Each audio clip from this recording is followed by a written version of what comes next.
If America were being liquidated like a failing corporation, it would involve a systematic dismantling of its assets, institutions, and social structures in a way that prioritizes creditors and powerful interests over the general public. Here's how it might play out. 1. Sell-off of public assets. National parks, government buildings, military bases, and infrastructure, roads, bridges, airports, would be sold off to private corporations or foreign investors. Public utilities like water systems, electrical grids, and transportation networks would be privatized, leading to price hikes and restricted access. 2. Dismantling of government services.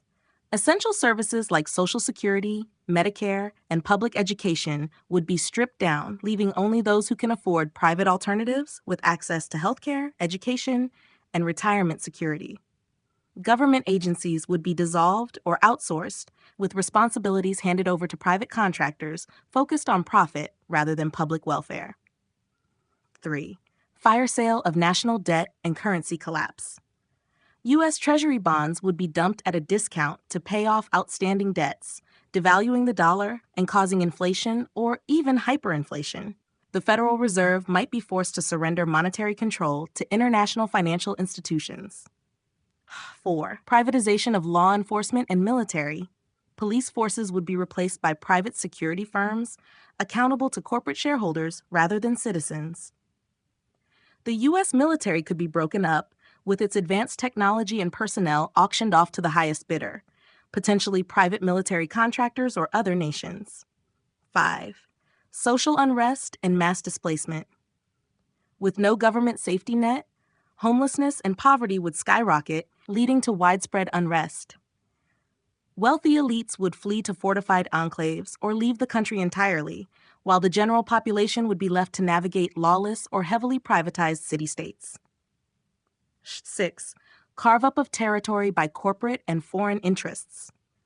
Different regions of the country could be bought by corporations, foreign nations, or wealthy investors. States might secede, fragmenting the U.S. into smaller, corporate-run territories that function more like company towns. Essentially, it would be a dystopian transformation where America ceases to function as a unified nation and instead becomes a patchwork of privatized zones controlled by corporate and financial interests. The average person would experience severe economic hardship, a loss of rights, and limited access to basic necessities unless they could pay premium prices. Placing tariffs on other countries during the liquidation of America would likely accelerate its economic collapse rather than slow it down. Here's how. 1. Increased costs for consumers and businesses. Tariffs would raise the price of imported goods, making essential items like food, electronics, medicine, and industrial materials more expensive. Since many U.S. industries rely on global supply chains, production costs would spike, making it even harder for struggling businesses to survive. 2. Retaliation from other countries. Other nations would respond with their own tariffs on American goods, making U.S. exports less competitive and further shrinking what's left of the economy. Foreign investors, already wary of America's liquidation, would pull out even faster, leading to a sharp decline in the stock market and currency value. 3. Supply chain disruptions. The U.S. relies on imports for everything from consumer goods to critical manufacturing components. Tariffs would make these imports harder to obtain, causing delays, shortages, and further industrial decline. Essential services like healthcare could be disrupted if necessary medical equipment or pharmaceuticals become too expensive or difficult to import.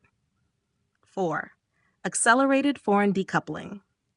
Countries that once depended on trade with the U.S. would pivot to alternative partners, solidifying a world economy that moves on without America. The U.S. dollar's role as the global reserve currency could collapse faster if international markets see America as an unreliable trading partner. 5. Strengthening of foreign competitors. As American businesses fold due to higher costs, foreign companies would step in to fill the gap, gaining even more economic and geopolitical power. Countries like China, India, and Germany could become dominant global players, while America isolates itself in economic freefall. Tariffs would backfire. Instead of reviving domestic industry or protecting American jobs, Tariffs in this scenario would speed up economic collapse by driving inflation, reducing trade, and pushing the world further away from reliance on the US. It would be like trying to stop a sinking ship by punching holes in the lifeboats. Yes, while no modern superpower has undergone full-scale liquidation, exactly like a failing corporation, there are historical examples of nations and empires experiencing similar economic and political breakdowns. Here are some relevant cases. Hyun. The fall of the Roman Empire. Western Roman Empire, 476 AD. Asset stripping. As Rome weakened, its military, infrastructure, and institutions became privatized in practice, with wealthy elites hiring their own mercenaries instead of relying on a centralized army. Hyperinflation and currency devaluation. The empire debased its currency to cover debts, leading to runaway inflation. Trade disruptions. Rome imposed high taxes and tariffs, discouraging trade and making goods unaffordable for the common people. Privatization of government functions. Wealthy landowners began running their own estates as mini-states, eroding central authority. Outcome: Rome fragmented into smaller kingdoms, leading to centuries of economic and social instability. Hashtag 2. The British Empire's decline, 20th century post-World War II de-empirization. Liquidation of overseas holdings. Britain sold off assets and granted independence to colonies as maintaining control became too expensive. Debt crisis. After World War II, Britain was heavily indebted to the U.S. and had to accept financial restructuring, including harsh IMF-imposed austerity. Privatization. By the 1980s, much of Britain's state-owned industries were privatized to stay financially afloat. Outcome: Britain lost its global economic dominance, though it remained a functioning nation-state. 3. The collapse of the Soviet Union, 1991. Fire sale of national assets. After the USSR collapsed, state-owned industries were rapidly privatized, often ending up in the hands of oligarchs. Currency devaluation and hyperinflation. The Russian ruble became worthless overnight, wiping out savings. Mass unemployment and poverty. Government jobs disappeared, leading to a dramatic decline in living standards.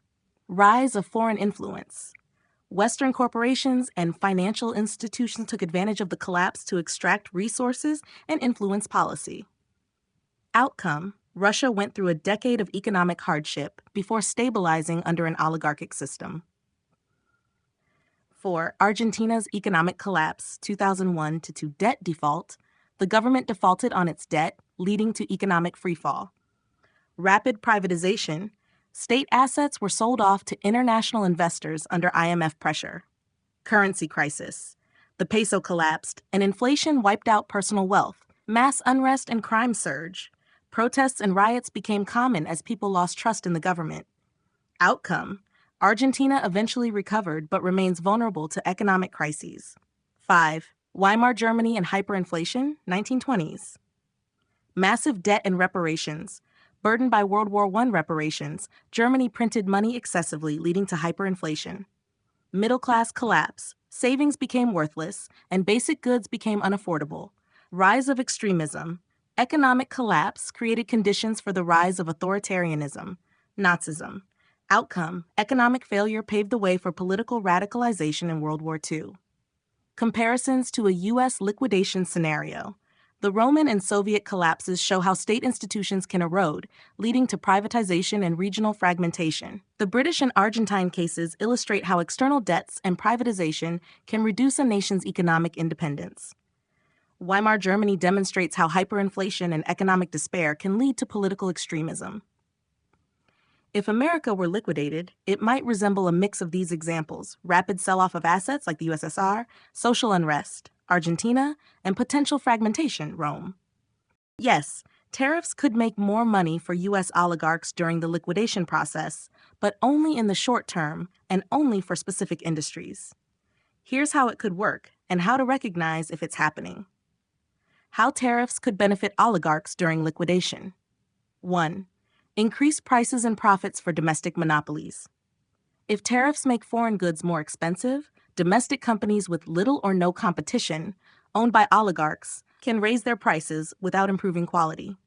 Example: if foreign steel is taxed heavily, U.S. steel producers could charge significantly more, forcing buyers to pay higher prices. 2. Short-term revenue from tariffs. The government collects money from tariffs, but if it's controlled by oligarchic interests, this revenue might be funneled into corporate subsidies, tax breaks for the wealthy, or military contracts instead of helping the general public. The 3. Foreign investment in U.S. assets at discount prices. As America liquidates, oligarchs could use tariff-induced economic chaos to buy up devalued public assets, real estate, and industries at fire sale prices. 4. Government contracts and privatization. As public services collapse, oligarchs could profit from privatized replacements.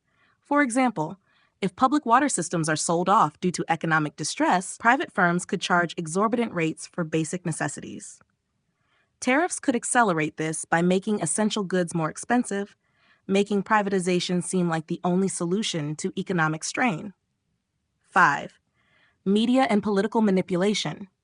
If tariffs are framed as protecting American jobs, the public might not immediately realize they're just a tool for wealth extraction. Politicians funded by corporate interests could push tariffs under the guise of nationalism while actually serving oligarchic agendas. How to recognize if this is happening. Rising consumer prices without wage increases. If tariffs are genuinely helping the economy, wages should rise alongside prices. If only prices rise while wages stagnate, it suggests oligarchs are profiting while the public suffers. 2. Massive corporate profits in tariff-protected industries. If certain industries, e.g. steel, agriculture, pharmaceuticals, report record profits while consumers struggle, it's a sign the tariffs are benefiting the few at the expense of the many. 3. Surge in foreign corporate buyouts of U.S. assets. If major American businesses or infrastructure are being sold off to private firms or foreign investors, it indicates that the country is being liquidated rather than rebuilt. 4. Politicians and corporate leaders downplaying inflation. If the media and government dismiss rising costs as temporary or blame external factors, e.g. foreign policy tensions, it suggests they're covering for the economic consequences of tariffs. 5. Government selling public infrastructure to private interests.